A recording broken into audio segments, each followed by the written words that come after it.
All right, nous sommes en direct. All right.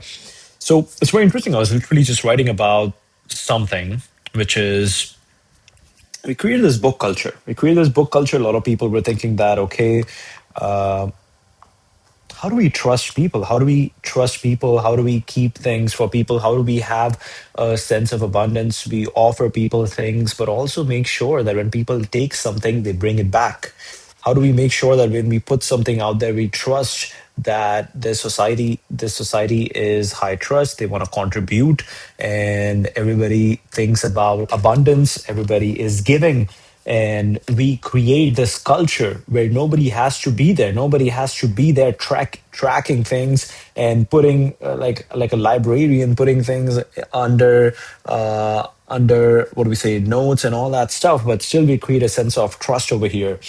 And this book club is this is the answer. You create this ritual with a $10 book.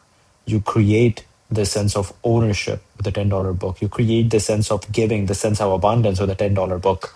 And it's amazing. Like imagine putting a humanoid over there, putting a robot dog over there, and just one person who you just need one bad actor who just takes it, picks it up, put it in their house, or crushes it, or hits it, damages it, and it's done. It's gone, and that breaks the trust of this society. But one way to also do this is that you get everybody to feel a sense of ownership. When you get everybody around that space to get a sense of ownership, then what happens is that everybody, when I'm not there, there is no individual stakeholder who is responsible for protecting. It's the entire community that is there to protect it. Everybody kind of knows that, okay, this is a ritual over here, this is the thing that we all care about and we want to protect because nobody's taking care of it. And but we don't have to be anxious that somebody's going to damage it, somebody's going to break it. I think that's the sense that I want to create. By not being there constantly, I am assuming trust. And trust goes both ways, is something we were talking about. By me not constantly being there, checking on it, having a security guard over there, having a camera on top of it, we are assuming that I'm in a society, high trust society, and then others have to prove that my decision to trust them was right. Same goes for intelligence. I will assume that you are intelligent. I'm not going to talk at you. I'm going to give you space to bring about your ideas. And it's very interesting, like something that I was talking with one of my friends, which was all about live streaming. Let me see if I can find that. Pranav, yes, let's go. Live streaming is a practice, is a form of midwifery, helping give birth to ideas that were already latent in you through dialogue. They were already there. They were already there, but you didn't have the right space to bring them about, to bring them into existence. And you didn't have the space. You didn't have the creative space to do that. So this is something very interesting. This is something that is very important. And there's something that we have to explore. And I'm really fascinated by this idea of creating a high trust society. Yes, we can do this with just a $10 book. Also, it creates a sense of belonging. Anybody after their work, if they just want to get off their seat and they can be like, okay, let me go to the book table. Let me go to the book table. Let me pick up a book. Let me see what all stuff you have. Let me turn a random page. Let me read a random line. And another person who comes up over there and they can start talking. And it's very interesting. It's like when you go to a coffee shop, everybody is on their table. They are isolated. But the moment a mom walks in with her baby, everybody's looking at that baby. Everybody wants to interact with their baby, and suddenly that baby and everybody's smiling at each other. That wow, look at how the baby's reacting, how the baby's smiling, and everybody's saying how cute, how cute, how cute. Everybody has the same reaction. That what's the word? That's the genuine, sincere reaction, and that creates a sense of belonging. Like all these people who are cold and isolated and in their world, suddenly they all start interacting. Why? Because there's a baby, and obviously I cannot put a baby over there for everybody. So I can put a $10 book, and that $10 book is my baby. It is planting that seed. It's also very interesting. A lot of interesting things are happening. I just hand over this book to someone, or some. Actually, no, I didn't hand over. Somebody picked up the Buddhism book, Buddhism book, and then I start talking to them that, hey, I'm just curious because he took that book with him, which means he found that valuable, and that's what you want. It's like thieves don't steal books. If you're stealing a book, that means you're a smart person because you see tremendous value in this $10 compilation of pages. I keep reminding myself that. I keep reminding myself that, hey, let's not get mad at people who are taking books because Yeah, like I have all these books over here. I have like a couple books over here. It's good for me to just keep books around because books give me soul, and books give me soul, and I love it. But not but, and I love it. But yes, I but I don't read them because I think environmental is also important. Like, yeah, not everybody wants to pick up that book and read right over there. Somebody likes a different environment and they want to take that book over there. So it's okay, take there. But now it's all on trust. It's all on trust. Like one of my buddies, Aaron, he picks up, I gave him a book. He really liked it.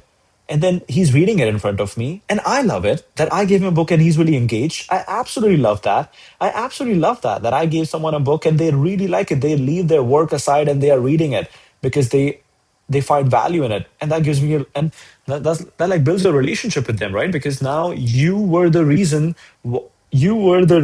why they found this valuable idea, and that valuable idea is going to change how they think. That is going to lead to more rich and dense conversations among us. And that is a much more stronger way to build a relationship, a much more stronger way to build quick relationship, like deep conversations. I cannot sit with everybody and talk about animals, dogs, and humid weather. um, so I want to start talking about ideas, and it's not about ideas, it's about, hey, how can we collaborate, how can we collaborate together, how can we collaborate on something much more interesting.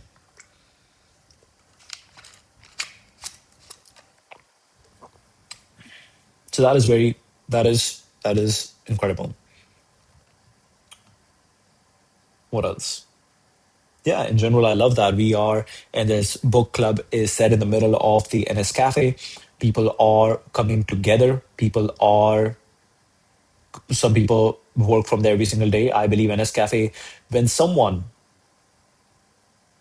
what is the beautiful vision? The beautiful vision is that when someone walks into this cafe, this is the high density place where everybody comes together. This is the place where they need to feel like something is happening. And especially, I'm really fascinated by this idea that how do the locals over here, they think about the people sitting over here.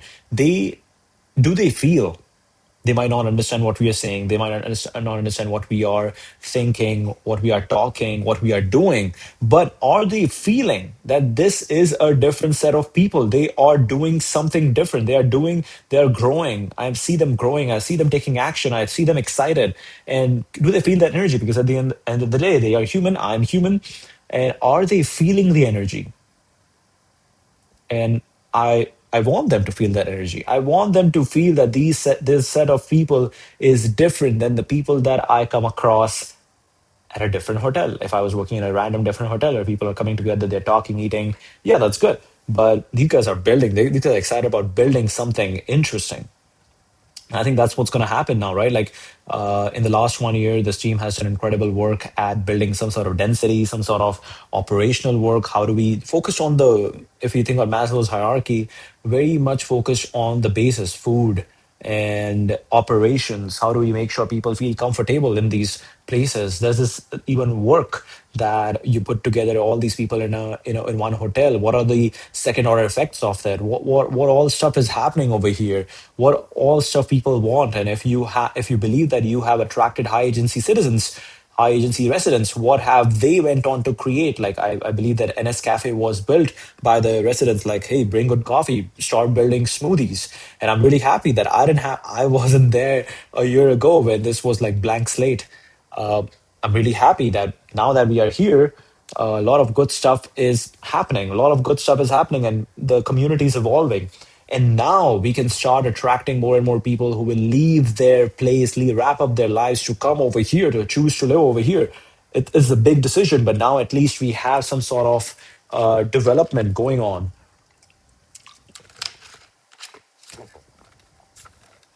So that is really cool. That is really cool. Okay, I'm really interested in knowing what sort of tutoring, conversations, and spaces did the Greeks and Romans create for learning, knowledge, enlightenment?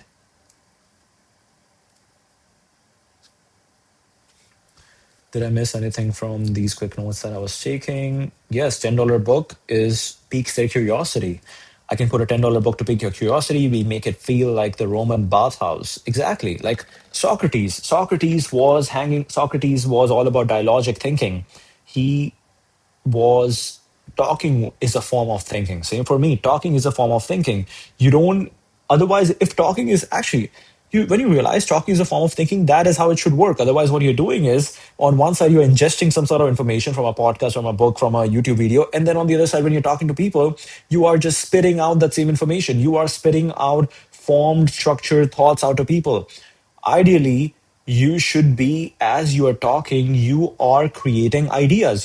As I'm talking, I am supposed to be creating new ideas. I am supposed to be using all these compartments, all these knowledge that have been compartmentalized into separate cores to start interacting with each other and be like, okay, let's mix and match this, let's mix and match that. What are you saying? I heard something different. Let's use this analogy. And also just having people be really good at talking. I met one person, I met a couple of people who might be smart, but when they start monopolizing the conversation, again, what ends up happening is that nobody is engaged. You want to give everybody the space. You want to pique everybody's curiosity. You want to give everybody the space to talk, to engage. Engaged intensity is what people are looking for. Engaged intensity. That's where you get into flow state, where I say something, you say something, we both listen to each other. We are engaged in both the ways. We are engaged because we are thinking. We are engaged because we are analyzing. And we are engaged because we are critically thinking. We are critically debating.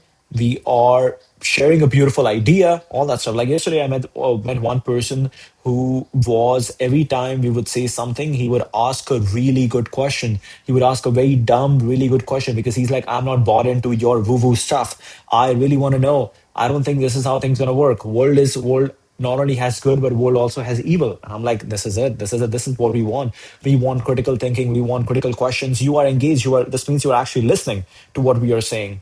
And and again, nobody has any answer. But what we are doing over here is that we are creating art. We are creating art, and in the process of creating art, we are creating understanding.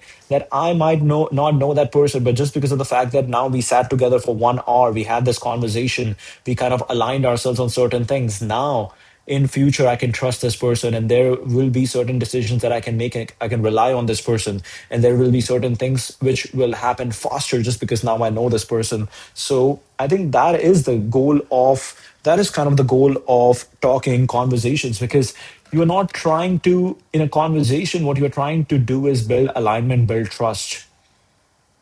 That is, you are kind of slowly convincing people, or you're using some soft influence to convince people. You are using some soft influence to convince people. You are bringing them on the same page. You are bringing them in your environment. You are helping them understand your perspective. All those stuff is happening. All that kind of stuff is happening. Very interesting. Okay. Greeks and Romans. Let's see. Developed a remarkably rich ecosystem of learning that shaped Western education for millennia. The Greeks pioneered the idea that learning was inseparable from place and conversation. Philosophical schools of Athens, Plato's Academy, founded around 387 BCE, was set in a sacred grove outside the city walls where students engaged in dialectic, structured questioning aimed at uncovering truth. Plato's Academy, founded around 387 BC, was set in a sacred groove outside the city walls, where students engage in dialectic, structured questioning aimed at uncovering truth. Aristotle's Lyceum followed a similar model, but with a stronger empirical bent. Its covered walkway, the periperos, give rise to the term peripatetic, since Aristotle reportedly taught while walking. Wow. Epicurus taught in his garden, a deliberately informal domestic space that welcomed women and saved people, radical for its time. The Stoics took their name from the Stoa Poikile, a painted colonnade in the Athenian Agora, where Zeno of Citium held public lectures. Beyond these famous schools, the gymnasium was central to Greek civic life, originally athletic training grounds. Gymnasia evolved into broad intellectual hubs where philosophers, rhetoricians, and sophists gave lectures and held debates alongside physical exercise. The three great Athenian gymnasia, the Academy, the Lyceum, and the Sinosarges all became associated with philosophical movements. The symposium, literally drinking together. Symposium. Wow, symposium means drinking together. Okay. Literally drinking together was another key setting, a semi-formal evening gathering where elite men reclined, drank wine, engaged in structured conversation on topics ranging from love to politics to the nature of reality. Plato's From love to politics to the nature of reality. Plato's dialogue symposium dramatizes exactly this kind of occasion. Greek education itself moved through stages. Young children learned from a grammatist, reading and writing teacher, a guitarist, music teacher, guitarist, and a Pado tribe's physical trainer. Greek education itself moved through stages. Young children learn from a grammatist, reading and writing teacher, a guitarist, music teacher, and a Pado tribe's physical trainer. Older students could seek out sophists, itinerant professional teachers who charge fees for instruction, rhetoric, argument, and public life. Figures like Protagoras, Gorgias, and Isocrates offered what amounted to advanced education, persuasion, and civic leadership.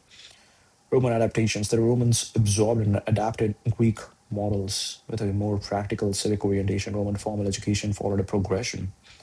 A ludus, elementary school, often run by a ludi magister in a rented shop or open air space.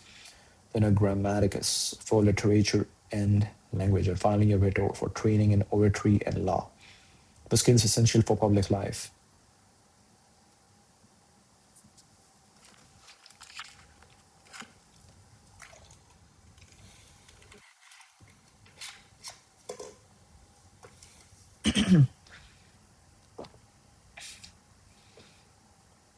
Rented shop, open air space, literature and language, finally for training in oratory and law.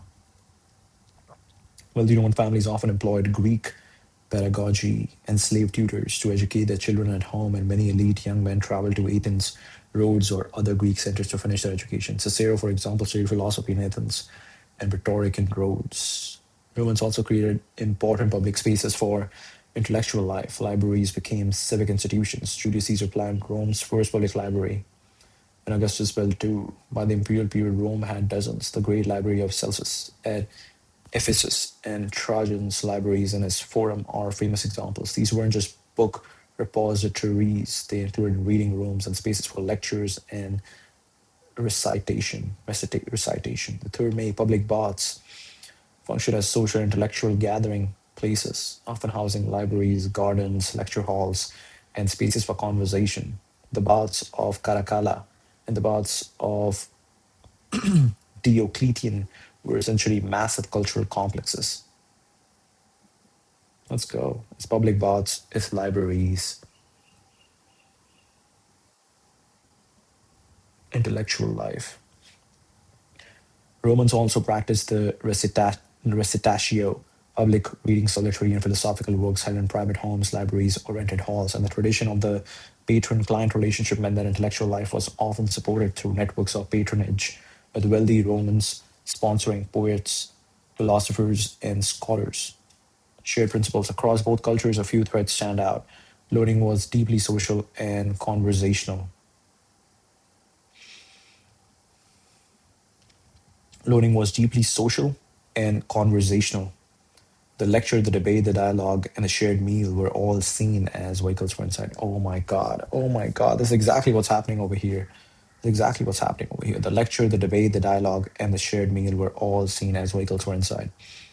Physical spaces mattered. Gardens, colonnades, groves, and baths were deliberately chosen as settings that encouraged contemplation.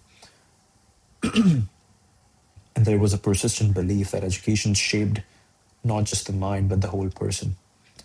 The Greek ideal of paideia, the formation of a cultivated citizen, and the Roman concept of humanitas both pointed toward this holistic vision.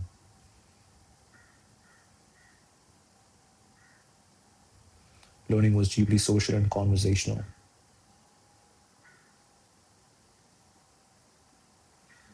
The lecture, the debate, the dialogue, and the shared meal were all seen as vehicles for insight. Gardens, colonnades, groves, and baths were deliberately chosen as settings that encourage contemplation, and there was a persistent belief that education shaped not just the mind but the whole person. The Greek ideal of where can you find this culture in modern day, where learning is social and conversational, and lecture, debate, dialogue, and a shared meal are vehicles for insight.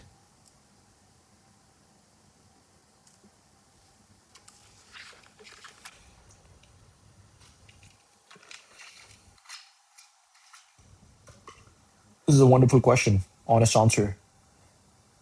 Scattered often has to be deliberately sought out, is in certain institutions, subcultures, traditions, rather than being the default mode of modern life. The closest institution heirs are places like Oxford and Cambridge, where the tutorial system preserves something genuinely ancient. One or two students sitting with a tutor, arguing through ideas in real time. The college system at these universities also fosters learning through communal dining.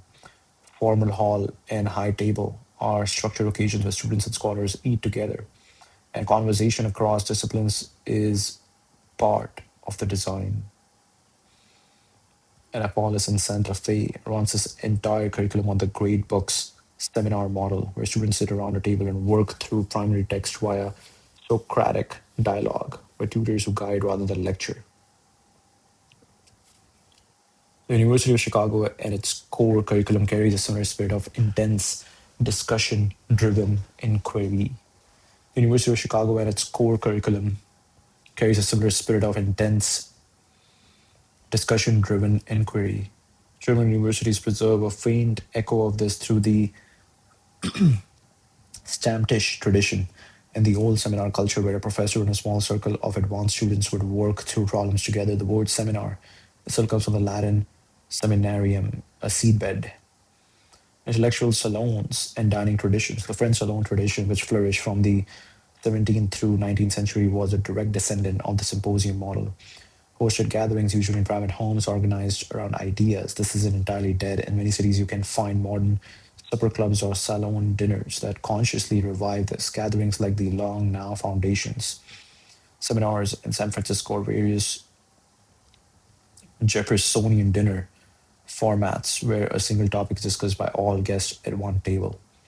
The Chatham House rule tradition in London and similar think tank culture worldwide creates spaces for candid, off the record intellectual exchange among practitioners and thinkers, a kind of modern Stoa. Supper clubs or salon dinners that consciously revive these gatherings, like the Long Now's Foundation seminars in San Francisco, or various Jeffersonian dinner formats where a single topic is discussed by all guests at one table. Religious and contemplative communities, monastic traditions preserve perhaps the most continuous link to ancient learning culture. Benedictine monasteries still practice lectio divina, contemplative reading, and communal meals where texts are read aloud and discussed. Yeshiva study in Judaism is remarkably close to the Greek model. Chevruta, paired study, involved two students sitting together, reading a text and arguing over its meaning, often loudly and passionately. The Beit Midrash, house of study, design is a social conversational space, not a quiet library. Islamic halakha in mosque carry a similar spirit as do the historic madrasas, which combine residential life, shared meals, and dialectical study. Coffee house and public intellectual culture. The 17th and 18th century European coffee house was a powerful revival of the agora spirit, a space where strangers mixed, ideas circulated, and learning happened through argument. This culture persists in attenuated form in cafe culture in cities like Vienna, Paris, Buenos Aires, and Istanbul.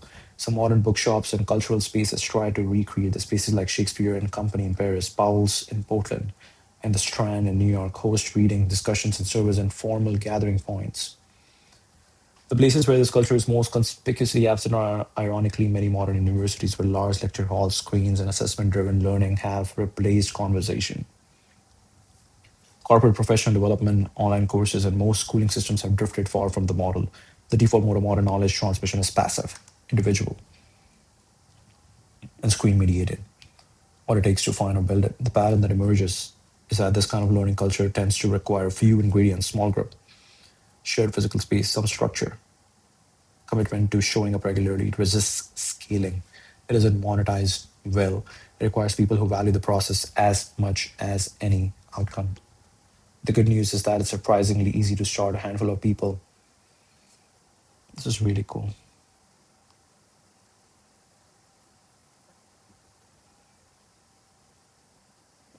This is really cool.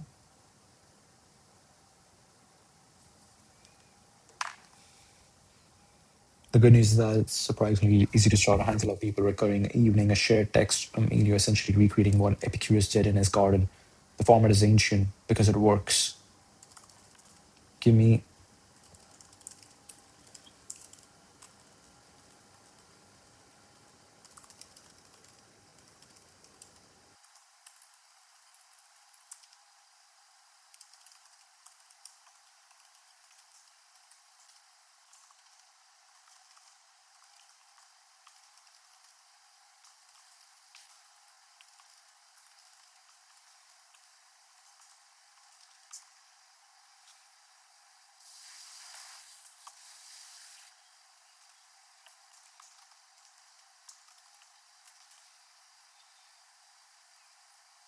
very interesting.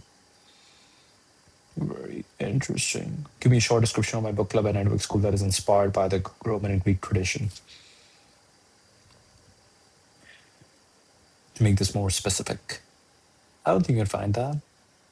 Looking for relevant chats. I don't think you have it. I don't think you have it.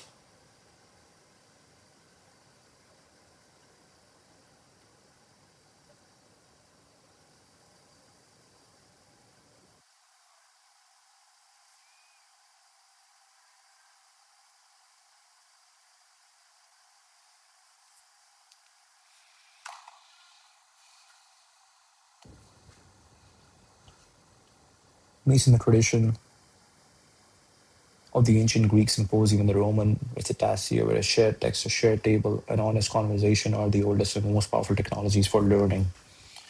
A shared text, a shared table, and honest conversation are the oldest and most powerful technologies for learning. Each session we gather around a single book, read together, argue over its ideas the way students did in Plato's Academy or Aristotle's Lyceum.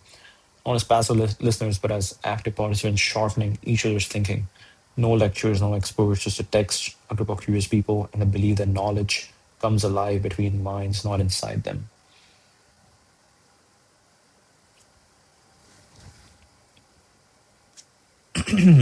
I love it.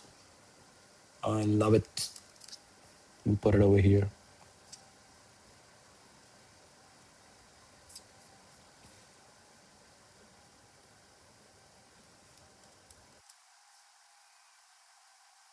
The Network School Book Club meets in the tradition. Okay. In the tradition of the ancient Greek symposium and the Roman recitatio, where a shared text, a shared table, and honest conversation are the oldest and most powerful technologies for learning. Each session we gather around a single book, read together,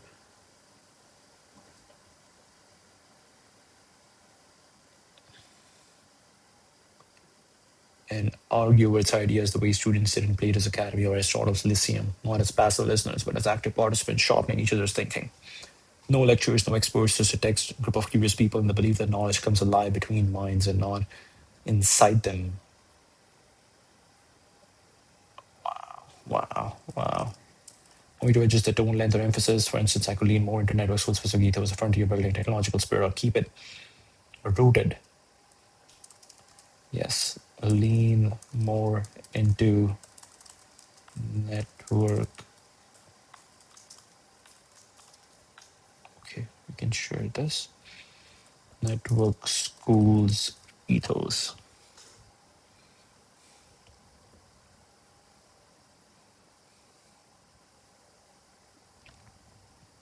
Relevant chats. Okay.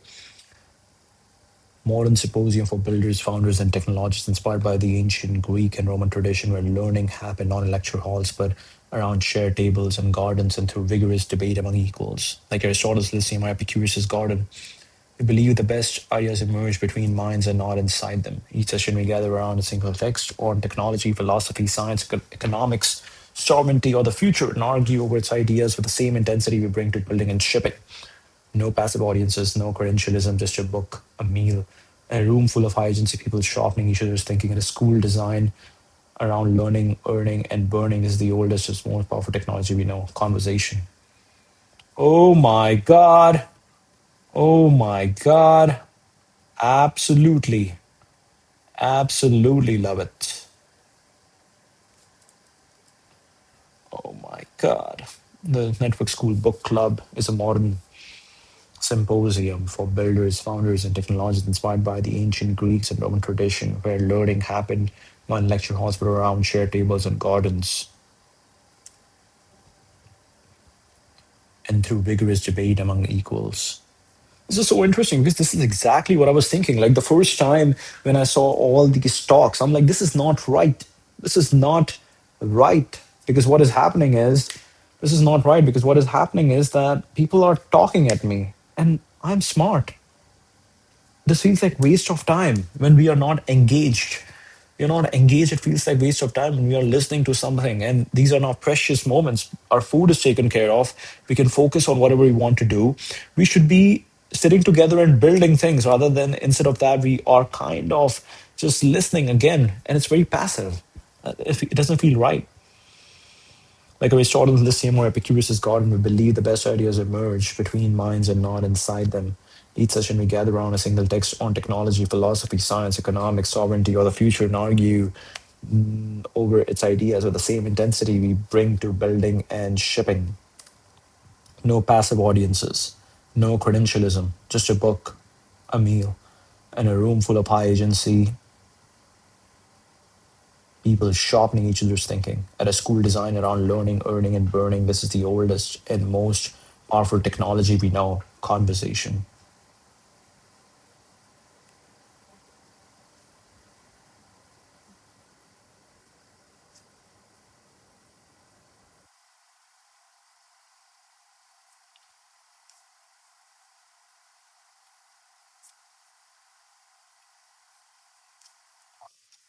Wow, this sounds very good.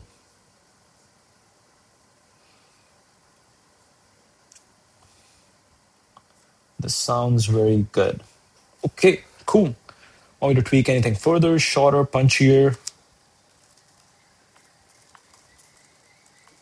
Okay, make it shorter and punchier. Let's see what comes up with. A modern symposium for builders inspired by the Greeks and Romans who knew that the best ideas don't come from lectures, but from a book, a meal, and a good argument. One text, one table with no passive listener, just high agency people sharpening each other's thinking using the oldest technology there is. Okay, I like this one. No passive listeners, just high agency people sharpening each other's thinking using the oldest technology there is. This can cut the entire last line.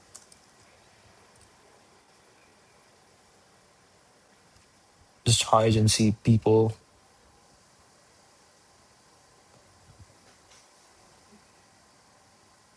Yes, this cuts a lot of fat. No passive listeners, just high agency people sharpening each other's thinking using the oldest technology there is. Conversation is a modern symposium for builders, founders, and technologists inspired by the ancient Greek and Roman tradition where learning happened not in lecture halls but around shared tables and gardens and through rigorous debate among equals and through debates like Aristotle's Lyceum or Epicurus' garden. We believe the best ideas emerge between minds, not inside them. Each session we gather around a single text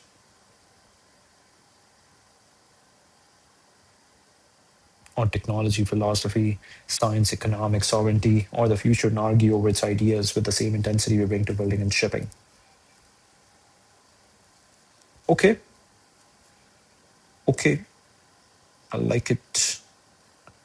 I like it. I like it. I like it.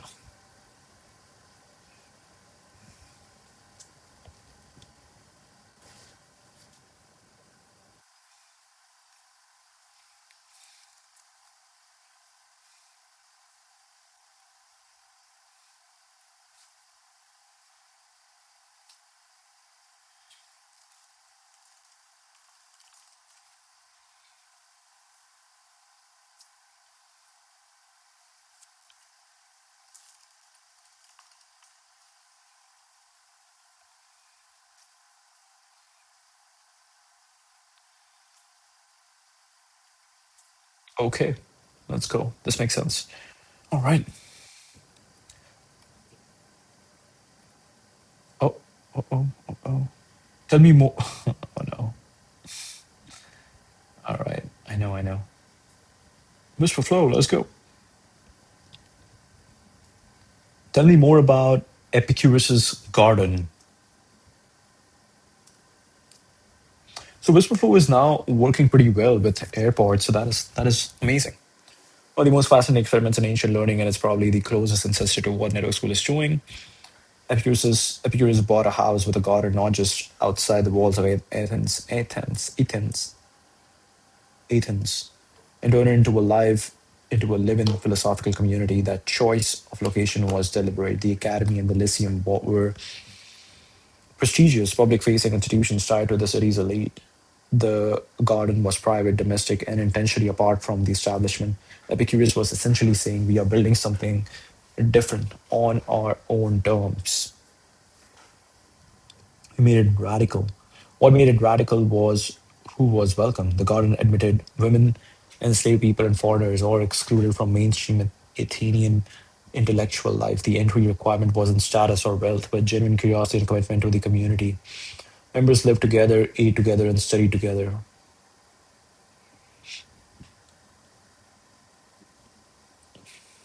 Genuine curiosity and commitment to the community. Members lived together, ate together, and studied together. The shared meal was central to daily life, not a social luxury, but a practice.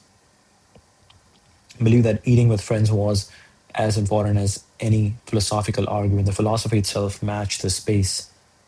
Epicurus taught that the good life wasn't about fame, political power, or wealth, but about ataraxia, a deep tranquility that came from understanding the world, choosing your desires carefully, and surrounding yourself with the right people.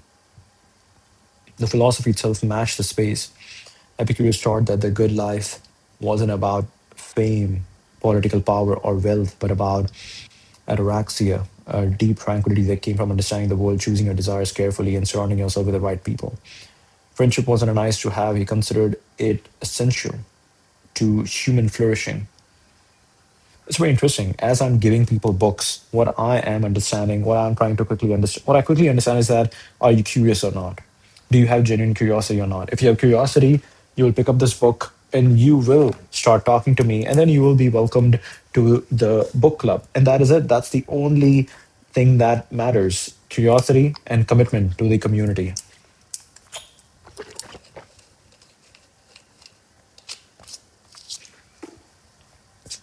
That is the only thing that matters. The philosophy itself matched the space. Epicurus taught that the good life wasn't about fame, political power, or wealth, but about ataraxia, a deep tranquility that came from understanding the world, choosing your desires carefully, and surrounding yourself with the right people. Friendship wasn't a nice to have. He considered it essential to human flourishing. One of his most famous lines is that all the things which wisdom provides for living one's entire life in happiness, the greatest by far is the possession of friendship. Of all the things which wisdom provides for living one's entire life in happiness, the greatest by far is the possession of friendship. The community was self sustaining and deliberately small. Members pooled resources, they grew food in the garden, they lived simply. Epicurus reportedly said that he could rival Zeus in happiness, which is bread, water, and a friend to share with. The community was self sustaining and deliberately small. Members pooled resources, they grew food in the garden, they lived simply. Epicurus reportedly said that he could rival Zeus in happiness, which is bread, water, and a friend to share it with. The garden outlasted Epicurus himself by centuries. It continued operating for over 600 years after his death, which is a remarkable testament to the durability of the model. It survived not because of institutional funding or state backing, but because the format worked. A small, intentional community of people living and thinking together, sustained by shared values rather than external prestige. It survived not because of institutional funding or state backing, but because the format worked. A small intentional community of people living and thinking together, sustained by shared values rather than external prestige. I think this is what I think about. Like, yeah, the fact that we are living over here, we want to feel a connective tissue. We want to feel like there is a connective tissue over here. There's something that connects us to everyone around us, and that is incredible. There has to be something that connects us to everyone.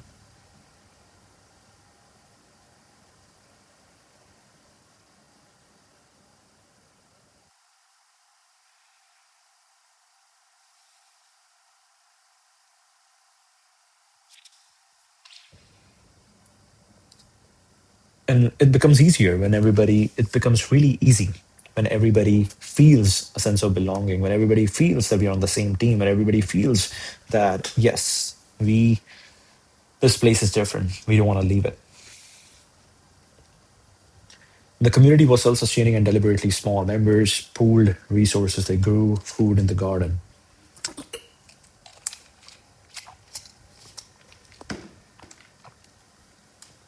Epicurus reportedly said that he could rival Zeus in happiness with just bread, water, and a friend to share with. The garden outlasted Epicurus himself by centuries. It continued operating for over 600 years after his death, which is a remarkable testament to the durability of the model. It survived not because of institution funding or state backing, but because the format worked. A small intentional community of people living and thinking together sustained. It survived not because of institutional funding or state backing, but because the format worked. A small intentional community of people living and thinking together, sustained by shared values rather than external prestige. The parallels to network school are hard to miss. Residential community outside the mainstream, built around shared learning and daily life, together open to people from anywhere, skeptical of legacy institutions, and betting that the right people, right group of people in the right environment will generate something more valuable than any credential. This is very interesting. This is very interesting.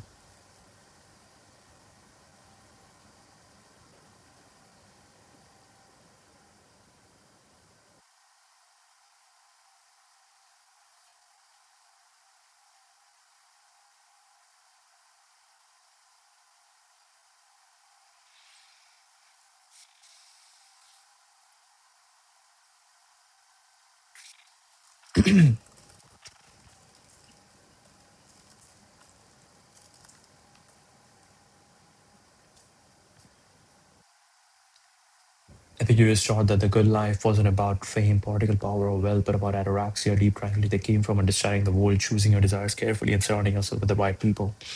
Essential on our own terms.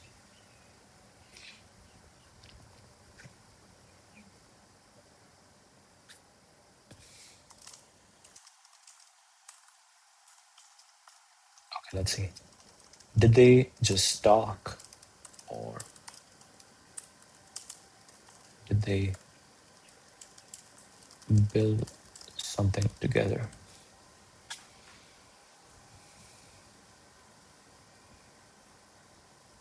And gets a real tension in Epicurus's legacy. The honest answer is that the garden was primarily about talk, writing, and living well together. They weren't builders in the way network school means, and Epicurus himself was extraordinarily prolific. Ancient sources credit him with around 300 scrolls, making him one of the most productive writers in antiquity. His students wrote commentaries, letters, and summaries. The community's output was text and trained minds on products and infrastructure. They were building a way of life. The garden itself was a product. The community was in preparation for something else. It was the thing. Community, this is so interesting. This is so interesting. The community was in preparation for something else. It was the thing. Growing food together, sharing meals, organizing daily routines, managing collective resources, growing food together, sharing meals, organizing daily routines, managing collective resources, resolving disputes among a diverse group of people living in close quarters. Epicurus saw all of that as a practice of philosophy, not a distraction from it. This is actually where the Greek schools diverged sharply. Plato's academy trained future statesmen and lawmakers.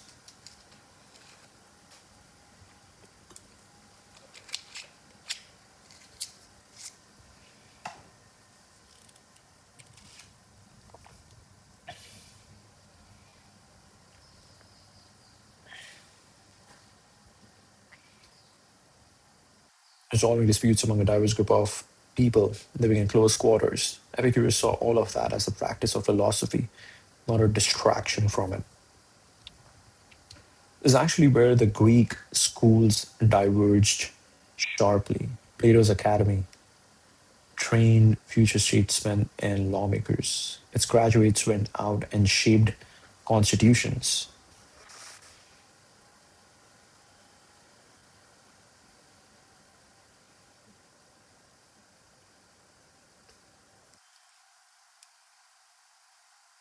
This is actually where the Greek schools diverged sharply.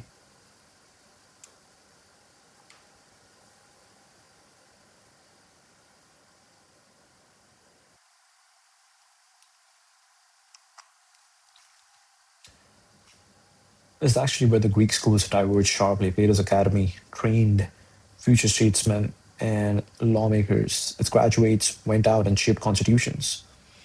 Aristotle's Lyceum produced an enormous body of empirical research, biology, physics, political science, catalogs of constitutions, records of dramatic performances. Aristotle essentially ran a research institution. His students collected specimens, mapped data, and built what amounted to an encyclopedia of the known world the Lyceum shipped.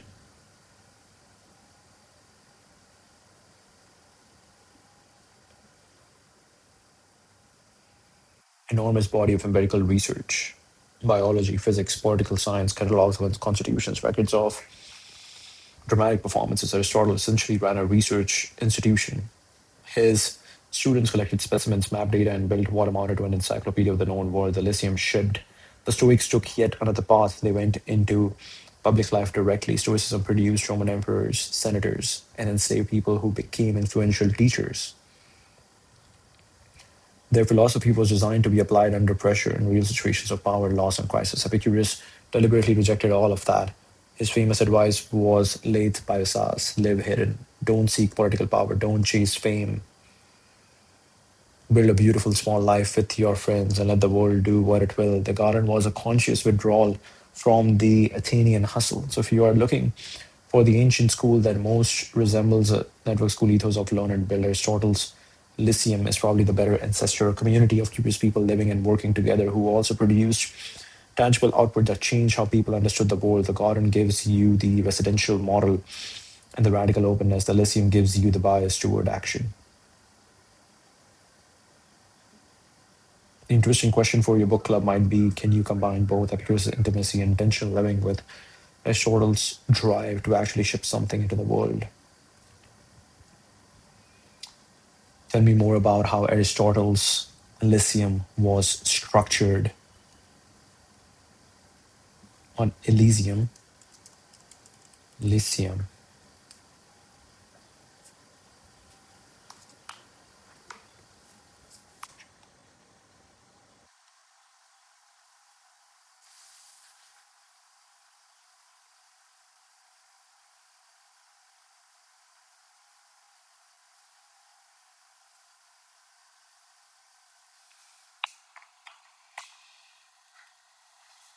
Aristotle's Lyceum is worth studying closely because it was arguably the most sophisticated knowledge institution the ancient world ever produced, and its structure was surprisingly modern.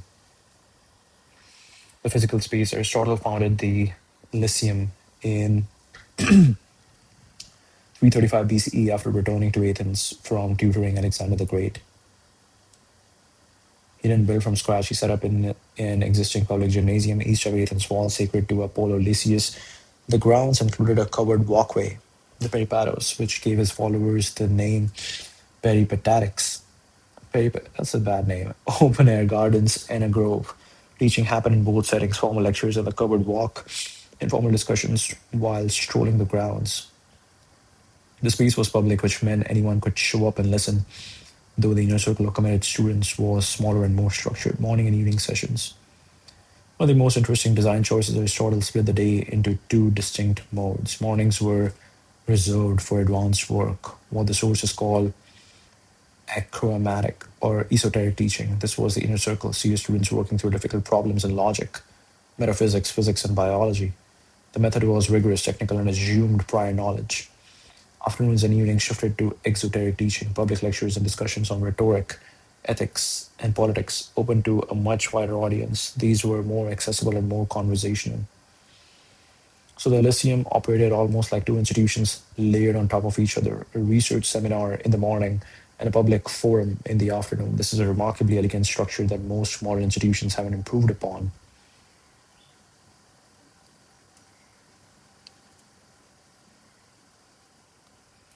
Research seminar in the morning and public forum in the afternoon, the research program. This is what really set the Lyceum apart from every other ancient school. Aristotle didn't just teach, he organized collective research on a scale nobody had attempted before.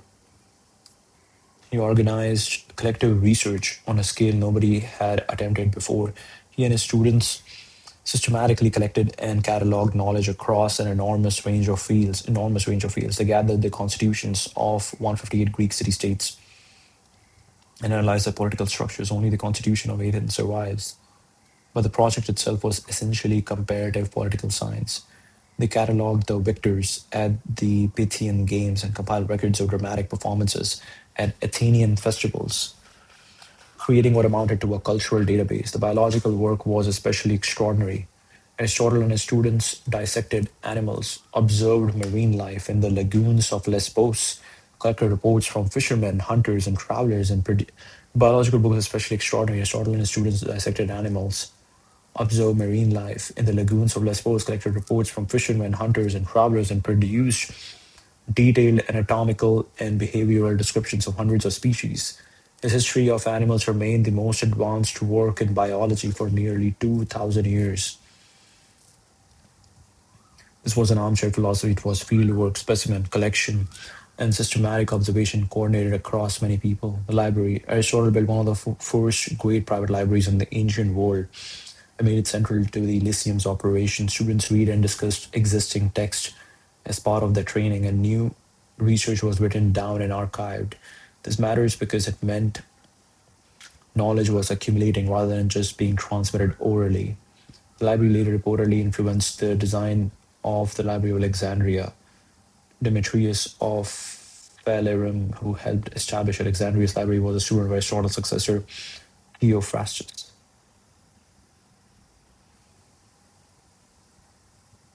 Existing text as part of their training and new research was written down and archived. This matters because it meant knowledge was accumulating rather than just being transmitted orally. Detailed anatomical and behavioral descriptions of hundreds of species. His history of animals remained the most advanced work in biology for nearly 2,000 years. This was an armchair philosophy. It was field work, specimen collection, systematic observation coordinated across many people. Succession and continuity. Aristotle ran the Lyceum for about 12 years before leaving Athens. He left it to Theophrastus, who ran it for another 35 years and expanded the botanical research enormously. His work on plants mirrored what Aristotle had done with animals. After Theophrastus came Strato of Lampsacus, who pushed the school toward more experimental physics. The Lyceum continued for centuries, though it never quite regained the intensity of its first few generations. The Christian model itself is notable. Unlike Plato's Academy, which became increasingly dogmatic over time, the Lyceum's leadership changed the research direction with each new head, more like a living institution than a cult of personality. What made it work? A few structural features stand out. There was a clear daily rhythm that separated deep work from open engagement. Research was collaborative, not solitary. Individuals contributed to shared projects bigger than any one person could complete.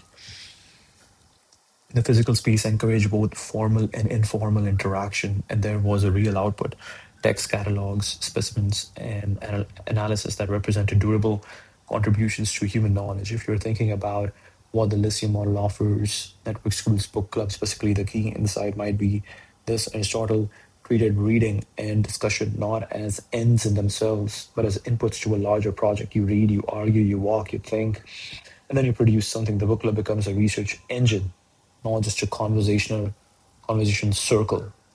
A research engine, a research engine, not just a conversation circle. This is so cool. Okay, I have to go now for my lunch, but I'll be back.